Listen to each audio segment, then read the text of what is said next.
Namaskar, Vishen. Welcome to this talk show. Thank you. It's so nice So, to be here. you're welcome. So, basically, today's talk is about how does Vishen Lakhiani think? How did he create such a powerful organization, such a powerful company? We all are followers of yours. We've been seeing your work. We've been doing the courses which you're offering, and it's been an incredible journey for a lot of us from here in India to be inspired by you. And today we would like to start by asking you that, see, today you are a success. Today Mindvalley is a success. But I'm sure it all didn't start with a bang, right? You must have had your failures, and you must have your setbacks. So we would like to know from you, what is the mindset which is needed to overcome these barriers, these setbacks, and still keep going and achieve what you have achieved? Right. So firstly, one of the things that I think is more important, and because I'm speaking to an Indian audience, and I'm Sindhi, my grandparents left India, what was then India, in 1939, and moved to Malaysia. So I grew up as a Hindu in a Sindhi family in Malaysia. And so I actually want to answer this question differently from how I normally would address it to an American audience, right? One of the most important things that I do is I believe in guidance, in divine guidance, and I pray. Recently, so one of the books that completely changed my life is Autobiography of a Yogi by Paramahansa Yogananda. Right. And that book also made me fascinated with India and Indian history. One of the things that I do, which I think is a very good practice for everyone, is whenever I'm faced with a problem, whenever I'm faced with a difficulty, I imagine I can converse with Yogananda. So I see myself I get relaxed, I meditate, and I just have a conversation with either Yogananda or Babaji, who was Yogananda's guru. And I pretend as if they're talking back to me. Whether you believe in that or not doesn't matter, but I find that it gives me a calmness. It makes me feel that there's a higher power watching over me. And after that conversation, I just feel as if I'm going to overcome whatever difficulty is in my way. And maybe that's a belief system thing, but then I end up overcoming the belief. The worst thing we can do when we hit a wall is that we get obsessed with the wall. We tell ourselves, damn it, this happened to me again. Every time you shift your energy towards condemnation, or towards I'm failing, or towards life sucks, it attracts more of that energy. Eventually you move down into a downward spiral. So the way to shift that is to shift your belief system and trust. Whether you trust in God, or whether you trust in your friends, or whether you trust in your own mindset and brain. And I choose to trust in a higher power watching over me. I tell myself, listen, I'm a purveyor of wisdom. My dharma in the planet is to spread enlightened ideas. And so I trust that I can access this higher wisdom, that I have guides or angels, whether it's Christ or Yogananda, watching over me. And I trust that this difficulty, this barrier, will dissolve. And it does. Always inevitably. There was a time when we were running out of money. We were a private company. We were running out of money. I didn't have enough money to pay Christmas salaries for my employees. And I remember just at the last minute, because of that trust, we had a very interesting sudden spike in sales. And we got just the amount of money we needed to be able to pay salaries that month. Wow. And overcome that hurdle. Every time I've walked into a wall out of stupidity or my own bad business decisions, of which I've made many, I found that trusting and prayer and asking for guidance in a humble way has helped. Lovely. That's absolutely amazing. In fact, since we are on this, I would like to share that I just started on my spiritual journey. On a serious note, of course, I was always spiritual.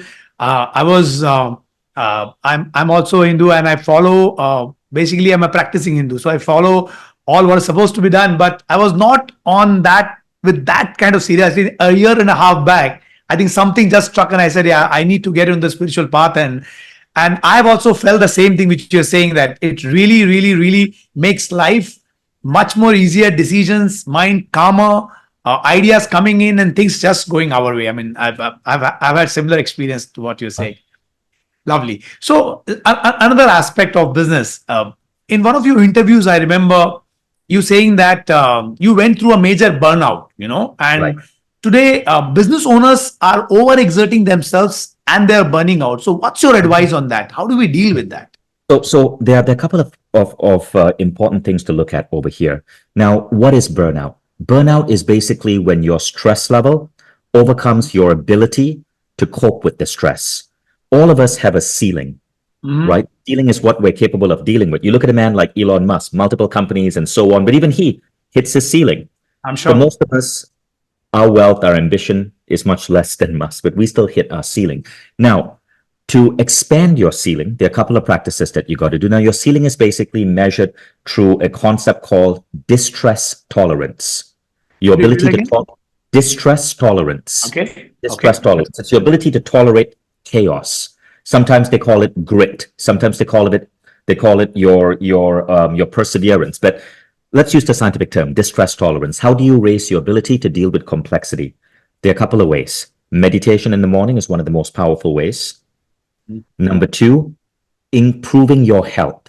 When you improve your health, and this is primarily through the right form of exercise, the right form of eating, when you improve your health, you increase your distress tolerance because health, working out, not running, but working out, lifting weights in the gym, eating healthy, improve your biology. And stress is a function of biology. Stress is an increase in cortisol, which is a chemical in your body that causes your body to think that it's under attack.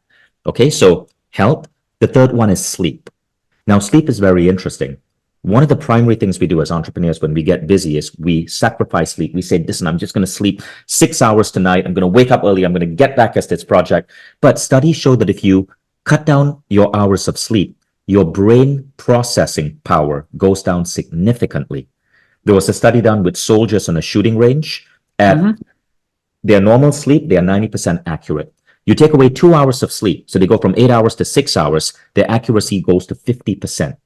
Oh. So business owners who are sacrificing sleep are actually going to cause more stress the very next day because they can't think straight. Okay, so now you've had meditation, exercise, sleep. Now the fourth one is supplementation. Our food today, all around the world, I don't care where you live, does not contain the same nutritional density as the food that our grandparents eat. I was Mhm. interviewing Vyome's founder, Naveen Jain, the great Indian entrepreneur. You know, he built an AI company to study gut microbiome, and he was telling me avocados today, which is considered a superfood, has one-eighth the nutritional density of avocados in the Oh 1980s. my God. How do we compensate that?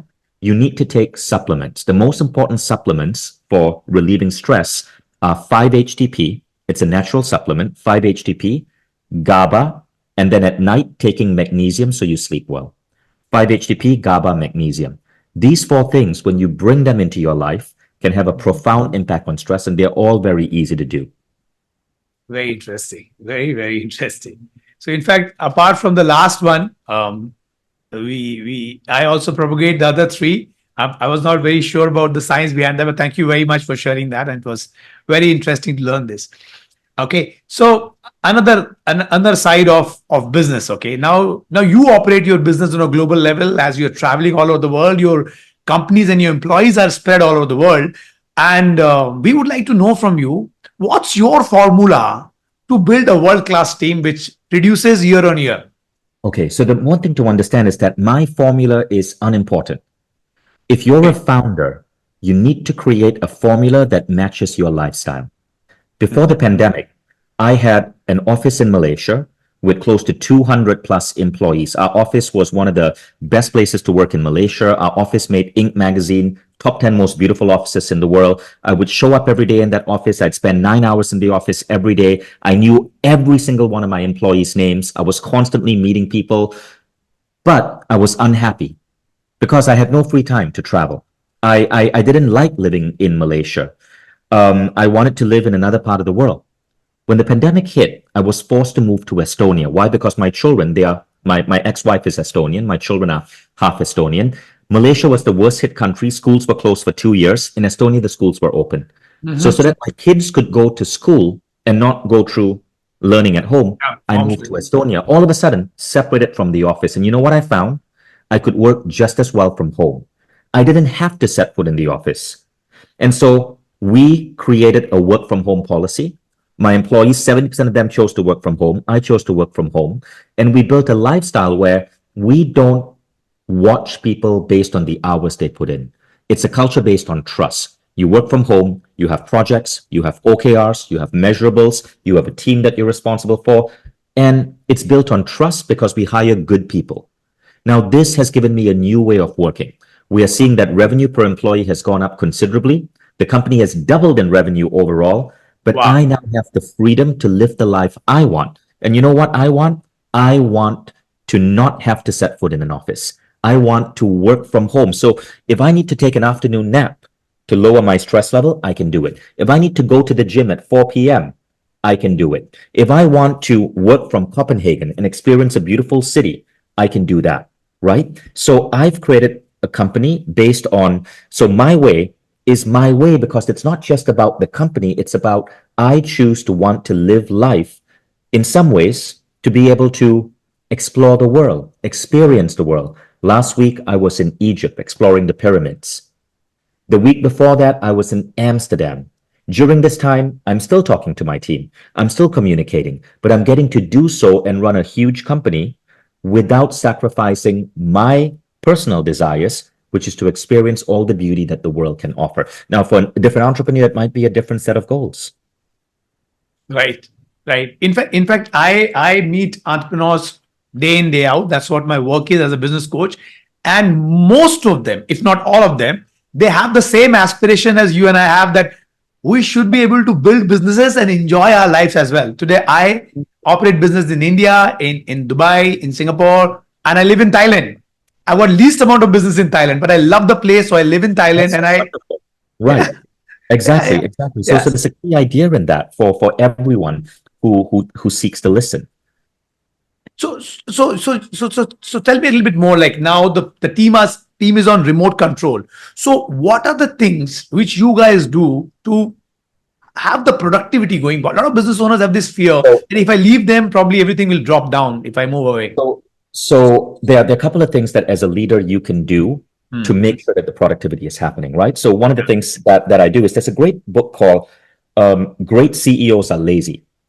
And the book talks about how as a CEO, you got to wear different hats and investigate your business. There's the strategy hat where you're thinking big strategy. There's the engineer hat where maybe you're working with the technical team. There's the learner's hat where you're taking time off to study better ways of doing your business. There's the player's hat where you dive into a team and you basically work very closely with the team to increase efficiency. There's the coach hat where you're coaching your employees. You got to wear all of those five hats and you got to enjoy them, right? You should enjoy them because it is your business. So I wear those different hats and I move in, I go into the business. And if I see a team that's moving too slow, I light a fire to accelerate it. If I see something that isn't effective, I bring in AI specialists to build using no-code software or AI tools, new effective workflows. I always challenge my team to do what traditional teams can do in 5 days. I challenge my team. I always ask them, why can't we do this in 24 hours? And then they find ways. I'll give you an example. It used to take us 1 week to put up a web page. Actually, it used to take us 2 weeks, right? I told my team, why? Why can't I give you a specific web page task? Why can't it go up at 8 a.m.? And so we made that an objective for this quarter. So next week, I'm giving my team a specific random web page for a random product that doesn't even exist, that we don't intend to market. And they have to nail copywriting with ChatGPT, Mhm. image design with Midjourney. They have to nail web page construction. They have to nail rapid deployment. They have to get this entire page ready in 8 hours, 10 a.m. to 6 p.m. So these challenges ensure that the team is operating in the most effective way. Now, it also causes some people to stress out and burn out. That's Right. okay. Those people I don't want to have on the team. The Yeah. best people love these challenges because they learn from it. They become better. Their salary goes up. Their job offers go up. So this causes the team to get really, really, really focused. But at the same time, I protect my team. I tell my team, look, I don't want you having to stay back in the office after 7:30 p.m. Mhm. because you need balance, right? Mhm. And so I want to build a team of like top performers. And by deploying these ideas, we've been able to get there. I'm so proud of the people that I work with. Lovely, lovely. It's absolutely amazing to hear that. So let's bring us to the next question. You also talk about something called 1% rule. Now, I would want our viewers to know what it is and how a business owner can apply this to fast track their success in business. Yeah. So in every team that I lead, I want the people in the team to aim to be the 1% in their industry. And I tell them, listen, if you join me and you're a copywriter, how can we get you to the 1% of copywriters in the world? Because guess what? In the world today, salary is not linear. Salary is exponential. The people in 1% make twice as much as the people in the top 5%, maybe even 4 times as much. The people in the top 5% probably make twice as much as the people in the top 40%. So the closer you go to 1%, your salary doesn't increase this way, your salary increases exponentially, right? So how do you get to 1%? Well, there are many different skills you can learn. One of the biggest, most important skills right now is applied artificial intelligence. So when we brought applied AI, ChatGPT for market research, ChatGPT for copywriting, ChatGPT for editing, 70% of the writers in the company, we no longer need it. We transitioned them out or we got them to change jobs. But the 2 writers we had left, they're getting so good, they're moving towards the 1%. So the question I always ask my employees is, how can you be in the 1%? Not for me. Look, I tell them, if you're in the 1%, you don't have to work for me 5 years from now. You can start your own agency. You can start your own company. And many people that have worked at Mindvalley have indeed done this. They've gone on to start their own agency, their own company, their own development workshop, because they got so good, they could become a world-class expert. Brilliant, brilliant. Thank you very much. Now you are coming to the Indian Wealth Summit 2.0 as a keynote speaker. So we would like to know what people should expect to learn or gain, or what would be their takeaway, because you're talking about altered state and how it helps for peak performance. You'll also talk about how you build this $150 million turnover company. So what would be few takeaways people should expect? Yeah. In short, 2 things. Number 1, I'm going to talk about how to build a company from the developing world. I built a company that is recognized as a leader in its field in the United States without being in the United States. Mindvalley was built in Malaysia, right? Developing country. Right. But I didn't choose to build a Malaysian company. That would have been too easy. I wanted to build an American company that could take on American competitors, hit 150 million in revenue, be a global brand in America. Today, even when I walk the streets in America, yesterday I was in Egypt and I was passing through Istanbul airport. 3 people in 24 hours approached me to say, thank you for your product. That's what I'm going to teach. So you can be in India. You don't have to be out in the West. How to build a company that's a global brand. That's number 1. The second thing is how to do it so that every year you do it, you get happier and healthier. Wow, superb. I'm excited. Looking forward for that. All right. So next area I would like to dwell upon is today, or especially in India, for many, many years, we are very open to look at gurus and mentors for our spiritual life, for personal development. But I don't see many people doing that for business growth, for business development. How important you think today having a mentor for business growth is? So it's important, but you cannot have just one mentor. So I have a problem with this guruship worship culture in Indian culture. I know this because my extended Indian family is all around the world. And sometimes I find that people I know of Indian origin worship one guru. No, you cannot do that. What if that guru is wrong? And I've seen many instances where the guru was proven to be a charlatan or a fake. You need to have multiple gurus around you. The whole issue of Mindvalley is not that you worship one person. I started this company, I was the teacher, but I brought on 70 other teachers, many of whom disagree with me on certain things, and that is okay. In Mindvalley, you are the center, and the 70 teachers are around you, and you can learn X from this teacher, and you can learn Y from this teacher. And these teachers can have opposing philosophies. Just among Indian teachers, we have Sadhguru, we have Mahatria, we have an MBA professor, Sri Kumar Rao. We have Shafali Sabari. We have all of these different teachers who grew up in India. Right. And they say things which are counter, and that's okay. You have to decide, but you don't decide from one person. You have to explore. like a buffet. You have to look at ideas and you have to then form your own opinion. Thank you very much. Uh, Vishen, you would be also addressing business owners at a Thailand winter samurai retreat, where you are expected to basically share your case study about how Mind Valley was formed, what was the idea behind it, what are challenges you went through. Would you give a sneak peek into what we can learn from that case study? Absolutely. By the way, I just realized your audience is probably wondering why I'm sipping this cup so with so much passion. So I'm a tea drinker. I love tea. And today I decided to experiment because we were doing this call and I'm speaking to an Indian audience. I decided to experiment with Indian chai. And it's so good. I don't normally drink chai, but this is so good. And I'm just really enjoying it. So Lovely. your question was the case study. I'm going to be talking about some of the most important principles that I brought together to build a business. And I think some of these principles, and I'm going to be very specific. I'm going to tell you the resources to look at, books to go deeper in. I'm going to give you like a map. Your job is to explore the map.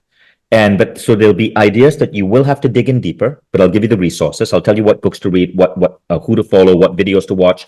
And there will be ideas that will instantly give you an insight that I hope will change the way you show up in the world. Lovely, lovely. So this is what we want to discuss with you. Thank you very much for your time. It was our pleasure to have you here. Likewise. And I'm sure everybody I listening. enjoyed this. Thank you very much. Namaste. You're a very charming man, Dr. Ameet. And I like your glasses. Take care. Thank you very much. Thank you very much. God bless you. Thank you. Thank you, Vishen. Thank you so much. I'll be Thank you, getting in Amit. touch with you for the recording and the other coordination correctly. Awesome. Okay, take care, guys. Bye. All right. Thank you very much. Have a good day. Bye bye.